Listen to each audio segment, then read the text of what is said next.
Electronic voting machine ഹാക്കിംഗുമായി ബന്ധപ്പെട്ട് പുറത്തുവന്ന വിവരങ്ങൾ ശരിയാണെങ്കിൽ അത് ഗുരുതരമായ ക്രിമിനൽ കുറ്റകൃത്യവും തിരഞ്ഞെടുപ്പ് അട്ടിമറിയുമാണെന്ന് രാജ്മോഹൻ ഉണ്ണിത്താൻ.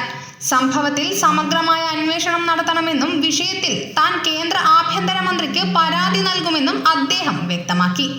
ഇത് കേവലം പാർട്ടിക്കുള്ളിൽ ചർച്ച ചെയ്ത് പരിഹരിക്കേണ്ട വിഷയമല്ലെന്ന് രാജ്മോഹൻ ഉണ്ണിത്താൻ MP കൂട്ടിച്ചേർത്തു. എത്ര ഉന്നതനായ ആളായാലും കുറ്റക്കാരനാണെങ്കിൽ ശിക്ഷിക്കപ്പെടണമെന്നും വിഷയത്തിൽ മാധ്യമങ്ങൾക്ക് വാർത്ത നൽകിയവർ പോലീസിലോ അധികാരികൾക്കോ പരാതി കൂടി നൽകാൻ തയ്യാറാകണമെന്നും അദ്ദേഹം ആവശ്യപ്പെട്ടു.